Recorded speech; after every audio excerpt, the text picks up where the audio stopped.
Je suis ravi de vous retrouver ici au Salon de l'Agriculture Nouvelle-Aquitaine, à Bordeaux, en compagnie de représentants de la race basadaise. Manon, vous êtes technicienne de cette race basadaise. Aujourd'hui, c'est la journée Basablon. Expliquez-nous, c'est un concours en fait pour la race basadaise, c'est ça, dès ce matin. Donc ce matin, on a la première partie de notre concours. Donc on va faire les prix de section et les prix de championnat. Et en fait, on appelle ça le week-end un petit peu Basablon. En fait, avec nos amis de la race blonde d'Aquitaine, on se partage les 2 jours de concours. Eux seront à la suite de nous cet après-midi. Donc le concours va commencer dans quelques instants, dans un petit quart d'heure. Quelles sont les spécificités de cette race basadaise, une race locale, hein, on peut le dire? C'est ça. Donc la basadaise, donc c'est une originaire de Gironde, donc de la ville de Bazas. Donc c'est une race allaitante, donc une race à viande, et qui du coup a des grandes spécificités de rusticité. Et après de qualité maternelle aussi, et forcément un produit de la viande, et une viande de très grande qualité qui est très recherchée aujourd'hui. Ouais, son goût persillé, je crois. C'est ça. Le gras, il y a du gras intramusculaire, le gras c'est le goût, et elle est très recherchée pour ça. Très bien. Présentez-nous un peu pour ceux qui ne connaissent pas du tout cette race, on la reconnaît à sa couleur qui est assez particulière. C'est ça, donc la basadaise, donc c'est une race au gabarit assez modéré, qui est couleur gris souris, avec le tour des yeux plus clair, et surtout le nez et les muqueuses roses. Pour la distinguer par exemple de la race gasconne qui pourrait y ressembler, elle a le nez rose, et là on est sûr que c'est la basadaise. On est sûr que c'est la basadaise. La basadaise, donc un élevage assez important en France, ou c'est plutôt minime, je crois, hein? En fait, c'est la plus petite des grandes races allaitantes françaises aujourd'hui. Donc aujourd'hui, on compte environ 10 000 animaux sur le territoire, avec 5 000 vaches inscrites au livre généalogique à peu près.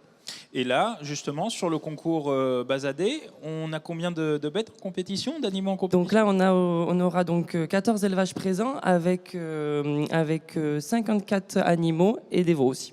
Bon, mais parfait. Donc, qu'est-ce qu'on peut vous souhaiter là pour ce concours? Ça va bientôt commencer, un peu de pression. Que ça se passe très bien, que les animaux défilent tranquillement et qu'il n'y ait que des premiers prix. Bon, mais sur le concours, justement, on va avoir Mathéo. Mathéo, vous êtes éleveur et juge, donc vous allez juger ces vaches. Comment ça se passe pour juger? Qu'est-ce qu'on regarde? Ben là, nous, on a suivi une formation là, depuis cette année. On a mis en place une formation dans la race pour pouvoir juger correctement les concours. Jusqu'à présent, c'était un peu au bon vouloir de celui qui jugeait. Et maintenant, on s'est vraiment donné des lignes de conduite à suivre. Et donc, moi, j'ai fait partie de cette formation. J'avais déjà jugé avant ça. Et aujourd'hui, ben, tout ce que vous a dit Manon par rapport à la basadaise, moi, mon travail va être de le mettre en avant et de comparer les vaches entre elles pour savoir laquelle, sur une section, sera la meilleure pour après aller sur des prix de championnat et vraiment élire un animal phare du concours qui sera, je l'espère, tout à l'heure désigné. Vous avez un coup de cœur? Vous regardez, comment on choisit celle qui est la meilleure? Sur quels critères? Ben, il faut savoir apprécier l'animal qu'on a en face de soi, mais juger un concours, c'est juger un lot à l'instant T.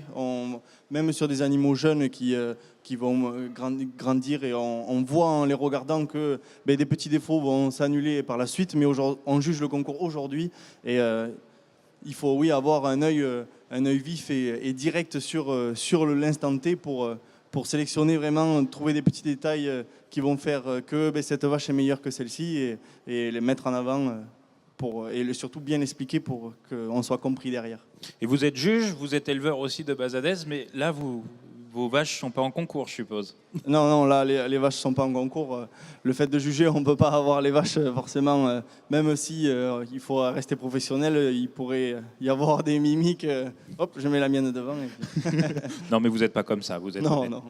Et j'allais vous demander, le fait qu'elles aient un prix ici, qu'est-ce que ça leur apporte derrière aux vaches ou aux éleveurs aussi, hein? Alors déjà, ça apporte une valorisation à l'animal directement, et après ça impacte aussi également l'élevage, puisque on va avoir des élevages qui vont peut-être avoir plusieurs premiers prix dans des sections différentes, et ça met en avant le travail de l'éleveur. Et également, derrière, s'il veut faire de la vente de reproducteurs, ça met un petit plus quand même. Si on a un taureau qui a fini premier à Bordeaux, ça donne un peu de sens à le vendre.